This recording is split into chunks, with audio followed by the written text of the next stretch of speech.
Okay, let's start here with our lesson no, for today. This is about single precision floating point representation. So what is this? No? So as you can see in numerical solution, we really need to understand how computers work. Why? Because we are using computer as our tool to solve numerical problems. No? We need computer because computer is one way or an efficient way to solve civil engineering problems that cannot be solved analytically. And by using this computer, we need to understand how computers read numbers. So in my previous videos, as you can see, I have taught you about converting the decimal system into a binary form. I have also taught you what are bits. But for this topic, let's look upon the meaning of floating point representation. So I can start here, no? Floating point representation just means that it is what we call scientific notation in our elementary and high school days. I know you know that what is a scientific notation, so let's just review, no? So let's say we have 1 million.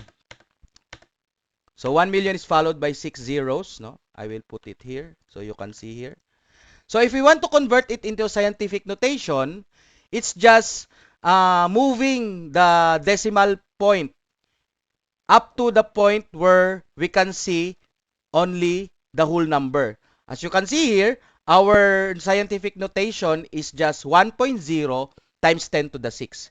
This is the representation 1.0 times 10 to the 6. It means 1 followed by 6 zeros.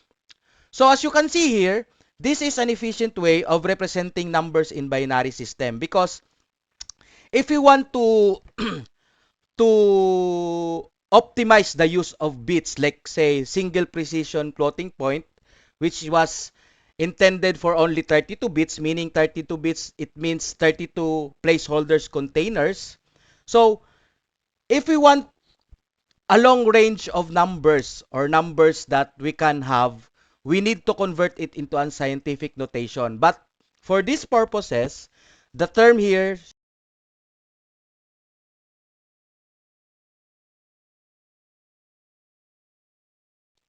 The term that we should use here is what we call floating point representation. So don't be confused because floating point representation simply means scientific notation in terms of computer understanding of computer languages.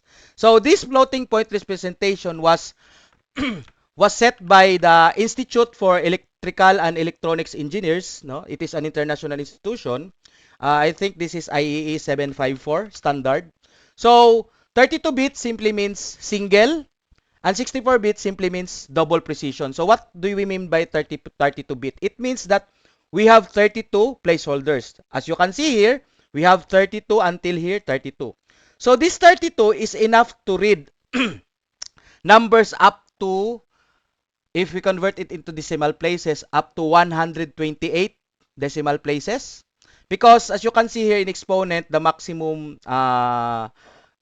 decimal or numerical value we can put here is 255 minus the bias of 127. That is, the exponent is 128. Okay? So if we have 255, no, the exponent here minus the exponential bias 127, the maximum range that our number or the maximum range that a computer can read is up to the degree of 128. That means it is any number, so let's say any number times 10 raised to the 28. That is a lot of range. So as you can see here, the exponent, they only give 8 bits because 8 bits is enough to accommodate 128 exponents. So they give more to the mantisa because we want to have a bigger precision. So if we add more exponent here, we sacrifice the precision. So as you can see here, the Institute for Electrical and Electronics Engineers put more seats or put more bits into the mantisa. So you can see here, no? So first, let us understand what are the parts of this single precision floating point representation. So for all floating point representation, we have three we have three parts. The first part is dedicated to a single bit. So this will tell us what is the sign of our number.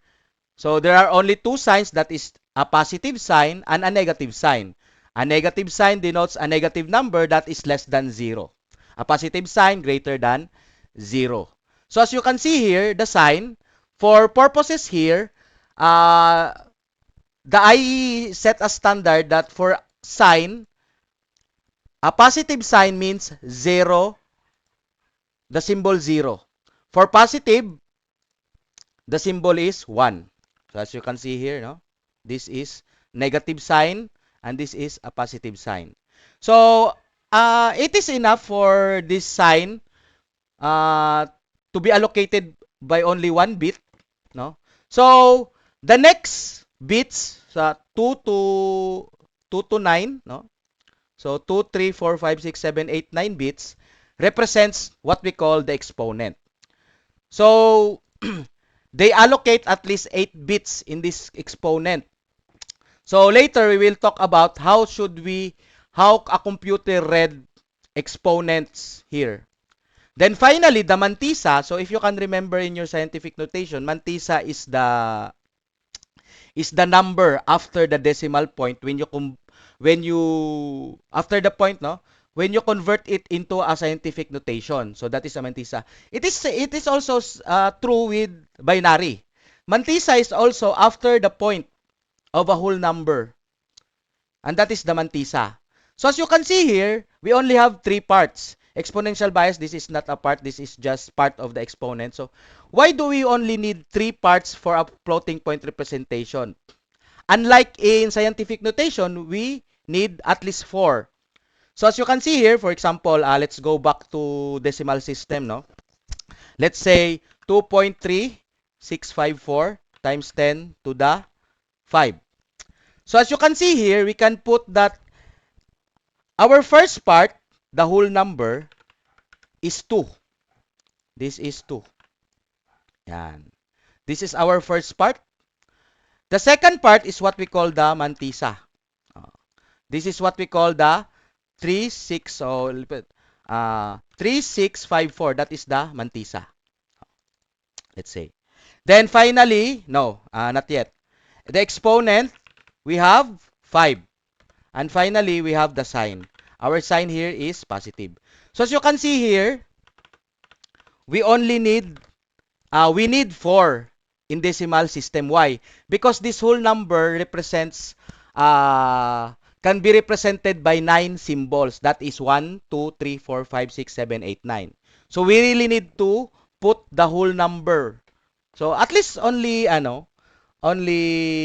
one bit, because whole number just could be taken by only one digit, that is for in this case 2. So we can put all other bits in mantissa. So exponent, you can increase its range by adding more bits.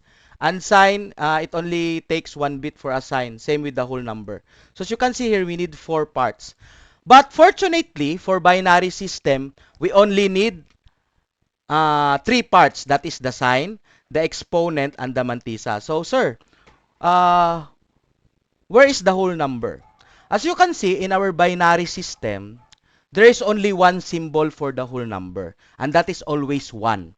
Unlike in decimal system, there are 9 symbols. No? So comparing decimal system, we have 1, 2, 3, 4, 5, 6, 7, 8, 9. So it is really necessary to put a whole number, to give at least one bit for a whole number to represent other symbols. Because in decimal system, we have 9 symbols. By the way, 0, we are not, we do not consider it as a whole number. Because 0 is just means nothing. So, in the binary system, we have only 2 symbols and we do not consider 0. And that is why in binary system, it is automatic that if we convert the binary into a floating point representation, it is automatic that the whole number is always 1. That is why we don't give a seat, or we don't give a bit or bits, no? We don't give a single container for this whole number because obviously the computer assumes that all whole numbers in binary system is 1. That is why, as you can see here, we can only see three parts: the sign, the exponent, and the mantissa. So let's start, no? Let's talk a bit here. What does this mean? So let's say we have number 45. So the first step, no, step 0, I call this step 0. This is not the first step. Is you need to determine what is the negative sign. Let's say you need to find the floating point representation of 45 in 32-bit single precision floating point representation. So this is our task. We need to convert this number into something that the computer can read. In this case, in the standard set by IEEE 754. And in this case, this is a 32-bit, meaning 32-bit means single precision, while 64-bit means double precision. So as you can see here, the first step is to determine what is its sign. Is it greater than 0? Is it less than 0? If it is greater than 0, then it is positive. In this case, this is positive 45. So I put here the sign positive. If it is negative, then I put the sign negative. As you can see here, every time I change this part here, our sign also changes. So as you can see, if the computer on the first container or the first bit, the very first bit, saw na a number or saw a symbol of 0, it automatically detects that your number is a positive number. That is a number greater than 0. So as you can see here, no, that is the first step. So the second step, if you want to learn how to convert numbers into a single precision floating point representation, the very first step is to convert first the decimal system into binary system. In this case, our 45, we convert it into binary form. So after converting it into binary form, we need to convert it into a floating point representation. That is in step 2. By converting this one, we now have what we call also a scientific notation in decimal, no? If in what we call scientific notation. But in this case, this is FPR or floating point representation. As you can see here, no? So let's try converting this one. Yan. As you can see here, 101, 101.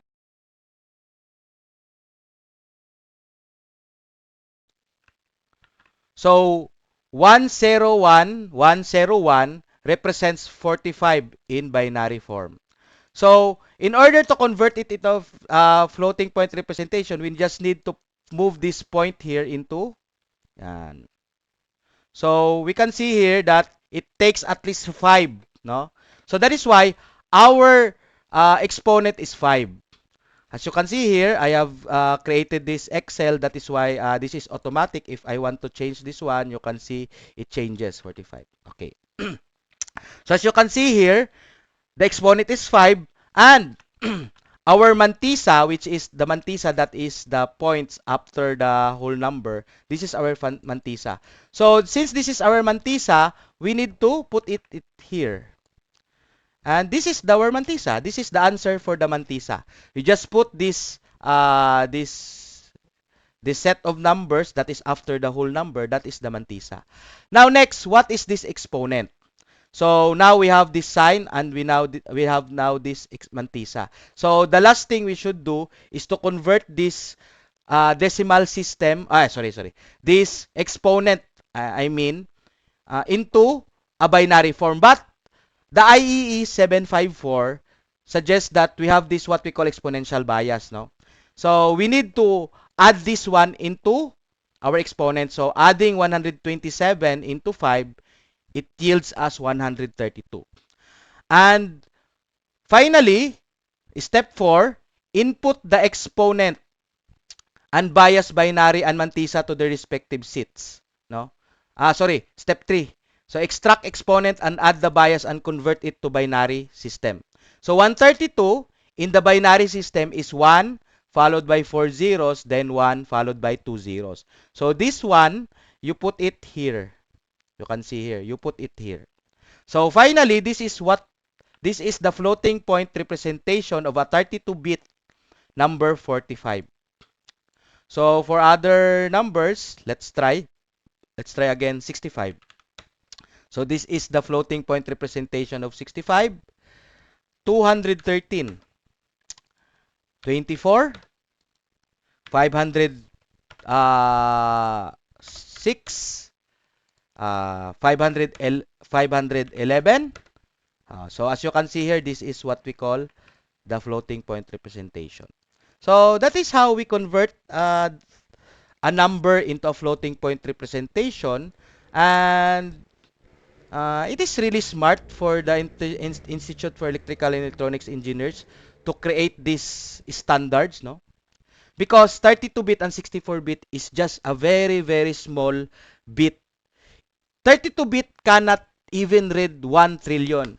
But by using a floating point representation, the range could be maximized. The range could be efficiently maximized. No? 32-bit could be efficiently maximized to cater large ranges. No? So as you can see here, the 32-bit can read up to up to 10 times 128. As you can see here, it is very big. No? A number that is a number followed by 128 zeros is a very big. So 8 bits is enough for those numbers, 8 bits. Mantisa, in the other hand, we should really put more bits in Mantisa because we want a precise understanding of our numbers. No. So you can see here, we can see here that the allocation of Mantisa is about 23 bits. That is from 10th container or 10th bit up to the last bit, that is 32 bit. So for the exponent, 8 bits is enough. And for the sign, we should really put at least one bit for the sign. So I think you know. I hope you understand this floating point representation by this simple yet creative Excel, no? Excel spreadsheet. So I will also give you some what we call that exercises where you will do this in Excel, or you can do this in your own. But I want you to create no Excel file for this one. So just follow these steps and you can create your own converter. Decimal to, this is what we call a decimal to 32-bit FPR, or a single precision floating point representation. So thank you very much.